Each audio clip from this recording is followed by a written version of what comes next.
Hello students, जय Shri Shyam. Shashikant Sharma Sanskrit classes में आपका स्वागत है। आज का जो वीडियो है वो क्लास 10th के लिए, हिंदी सब्जेक्ट के लिए, और आपका जो टॉपिक है वो है विशेषण। और वैसे विशेषण जो है 3rd क्लास से शुरू हो जाता है और 10th 12th या फिर कंपटीशन जो एग्जाम है सब में विशेषण नाम का जो टॉपिक है वो चलता रहता है। तो इस पर चर्चा करते हैं। तो विशेषण की जो परिभाषा है, संज्ञा या सर्वनाम, संज्ञा या सर्वनाम शब्दों की विशेषता बताने वाले शब्दों को, विशेषता बताने वाले शब्दों को विशेषण कहते हैं। विशेषण कहते हैं। तो ये तो इसकी परिभाषा हो गई। परिभाषा जो है आपके फिल इन द ब्लैंक के रूप में भी आ सकती है, वैसे भी पूछ सकता है। उसके बाद में विशेषण के भेद, यानी विशेषण के कितने भेद होते हैं। तो विशेषण के मुख्य रूप से 4 भेद होते हैं। कितने भेद होते हैं?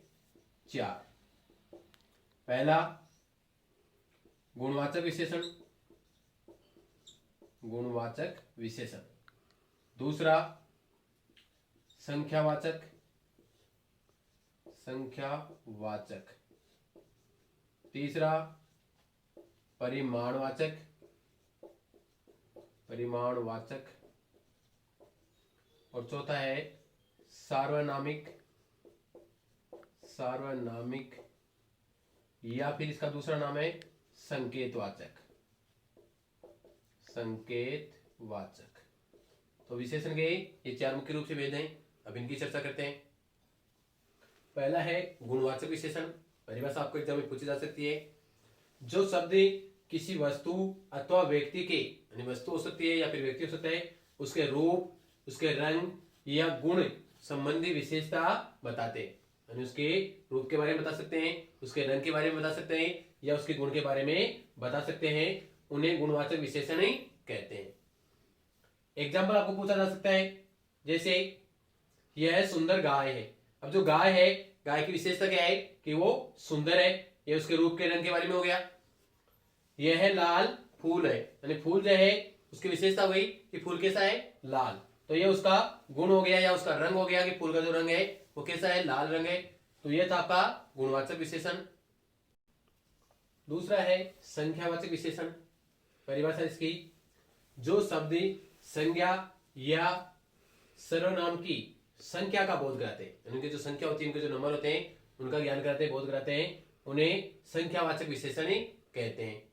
अभी जो संख्यावाचक विशेषण है इसके भी भेद होते हैं। आपको पूछा जा सकता है कि संख्यावाचक विशेषण के कितने भेद हैं, उनके क्या नाम है। तो इसके जो भेद हैं,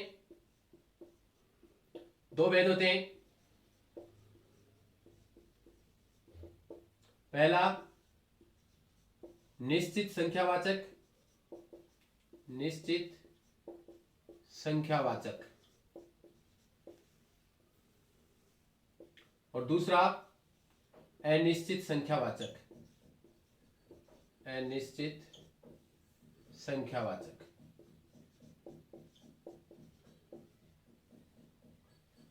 निश्चित संख्यावाचक, अब नाम से आपको पता चल रहा है क्या परिभाषा रहेगी।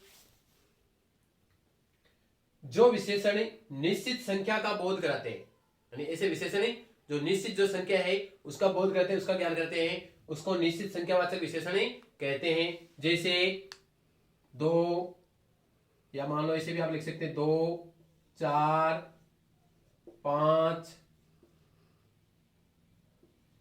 10, ये सारे क्या है? निश्चित संख्यावाचक है। जैसे मान लो 10 बालक खेल रहे हैं, 10 बालक खेल रहे हैं, खेल रहे हैं। अभी जो बालक है वो निश्चित है, कितने हैं? 10। तो ये निश्चित संख्यावाचक है, इसलिए इनको निश्चित संख्यावाचक कहते हैं। दूसरा है अनिश्चित संख्यावाचक। परिभाषा आपको बता दी कि इनकी जो संख्या है वो निश्चित ही नहीं होती। जैसे जैसे कई बालक खेल रहे हैं। अब बालक खेल रहे हैं, संख्या तो है उनकी, लेकिन वो निश्चित नहीं है, अनिश्चित है कि कई खेल रहे हैं। या फिर कुछ यानी कुछ बच्चे आ रहे हैं, कुछ बच्चे विद्यालय जा रहे हैं, तो उनकी निश्चित संख्या नहीं पता है, इसलिए ये सारे उदाहरण जो है सब, बहुत, ये सारे अनिश्चित संख्यावाचक सर्वनाम के, अनिश्चित संख्यावाचक विशेषण के उदाहरण है। तीसरा है परिमाणवाचक विशेषण। परिमाण और परिणाम दोनों अलग अलग शब्द हैं। परिणाम रिजल्ट को बोलते हैं और परिमाण यानी मापतोल। जिन शब्दों से संज्ञा या सर्वनाम की नापतोल संबंधी विशेषताओं का ज्ञान होता है और उन्हें नापतोल के बारे में पता चलता है, उन्हें परिमाणवाचक विशेषण ही कहते हैं। इसके भी दो भेद होते हैं, भेद दो होते हैं। भेदों के बारे में पूछ सकता है कितने भेद होते हैं, कौन कौन से होते हैं। पहला निश्चित परिमाणवाचक, निश्चित परिमाणवाचक विशेषण, और दूसरा अनिश्चित परिमाणवाचक, अनिश्चित परिमाणवाचक। अब निश्चित परिमाणवाचक का मतलब वही हो गया 1, 2, 4, 5, यानी 1 किलो, 2 किलो, 4 किलो, ये सारे निश्चित परिमाण है। जैसे 2 किलो दूध, 4 किलो चीनी, ये सारे इसी के उदाहरण है। अनिश्चित परिमाणवाचक का मतलब जैसे थोड़ा दूध, कुछ चीनी, कुछ लोग नहीं हो सकते। इसमें परिमाण के बारे में रहेगा कि कुछ दूध या थोड़ा दूध, इस तरीके से इसके उदाहरण होते हैं। फोर्थ आपका सार्वनामिक या संकेतवाचक विशेषण। दो नाम है, दोनों में से कोई सा भी पूछ सकता है एग्जाम में। जो विशेषण शब्द संज्ञा या सर्वनाम की ओर संकेत करते हैं, यानी संज्ञा होगी या सर्वनाम होगी उसकी ओर संकेत करते हैं, उन्हें संकेतवाचक विशेषण ही कहते हैं। नाम से पता चला संकेत, संकेत करेंगे संज्ञा या सर्वनाम की तरफ। दूसरा, ये विशेषण सर्वनाम शब्दों से बनते हैं, यानी जो सार्वनामिक या संकेतवाचक विशेषण होते हैं वह सर्वनाम शब्दों से बनते हैं, इसलिए इनको क्या कहते हैं, सार्वनामिक विशेषण ही कहते हैं। यानी सर्वनाम से बने हैं इसलिए इनको सार्वनामिक विशेषण ही कहते हैं। ये भी आपको पूछ सकता है इनको सार्वनामिक विशेषण क्यों कहते हैं, क्योंकि ये सर्वनाम से बने हैं इसलिए इनको सार्वनामिक विशेषण ही कहते हैं। एग्जाम्पल इसके, यह पुस्तक मेरी है, तो यह क्या है यहाँ पे, संकेतवाचक या सार्वनामिक विशेषण है, क्योंकि यह पुस्तक की ओर संकेत कर रहा है कि वह पुस्तक जो है या यह पुस्तक जो है वो मेरी है। दूसरा, वह मकान तुम्हारा है, यानी मकान की ओर इशारा कर रहा है कि वह मकान है तुम्हारा है। तो संज्ञा या सर्वनाम से पहले इसका यूज होता है, तो ये सर्वनाम नहीं होते, सर्वनाम या संज्ञा से इसका पहले यूज होता है और उसकी ओर ये संकेत करते हैं, तो ये होते हैं सार्वनामिक या संकेतवाचक विशेषण। आपको इसके बारे में पूछा जा सकता है, विशेषण की अवस्थाएं कितनी होती है, 3 अवस्थाएं होती है। पूछ सकता है कि विशेषण की अवस्थाएं कितनी होती है, 3 अवस्थाएं होती है। नाम पूछ सकता है आपको, तो पहली है मूलावस्था, दूसरी है इसकी उत्तरावस्था, और थर्ड है इसकी उत्तमावस्था। थोड़ा सा इसके बारे में बता दूं मैं। मूल अवस्था यानी मूल जो अवस्था होती है, मुख्य रूप में जो होती है या मौलिक रूप में जो होती है वो होती है मूल अवस्था। जैसे मान लो लघु, गुरु, ये जो है ये मूल अवस्था है इनकी। उत्तरावस्था, उत्तरावस्था मतलब है जब दो में तुलना करते हैं तो वो होती है उत्तरावस्था, और इसमें तरह प्रत्यय का प्रयोग होता है। कौन सा, तरह प्रत्यय होता है संस्कृत में, और हिंदी में तर प्रत्यय बोलते हैं उसको।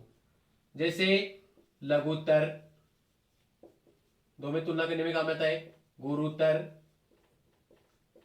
तो ये होता है उत्तरावस्था। और लास्ट है उत्तमावस्था, जब सबके अंदर एक तुलना की जाती है, सब में श्रेष्ठ बताया जाता है, उसको होती है उत्तमावस्था। इसमें तम प्रत्यय का प्रयोग होता है, जैसे लघुतम, लघुतम का मतलब है सबसे छोटा, या फिर गुरुतम, सबसे महान। तो ये थी विशेषण की अवस्थाएं। अब एग्जाम में कैसे क्वेश्चन आए उसकी चर्चा करते हैं। तो एग्जाम में कैसे क्वेश्चन आते हैं उसकी चर्चा करते हैं। ये आपके राजस्थान बोर्ड सेकेंडरी एजुकेशन 2023 के पेपर में आया था। विशेषण का जो क्वेश्चन है एग्जाम में एक आता है, फिल इन द ब्लैंक के रूप में आया पिछले साल, 1 नंबर का क्वेश्चन आता है।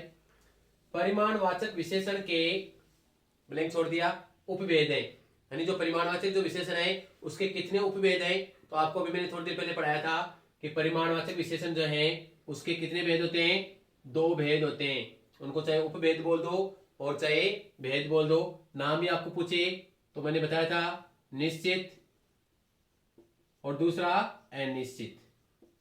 तो इस तरीके से आपको जो पढ़ाया गया है एग्जाम में, जो आने वाले हैं वही पढ़ाए गए हैं, उनको तैयारी कर सकते हैं आप एग्जाम में।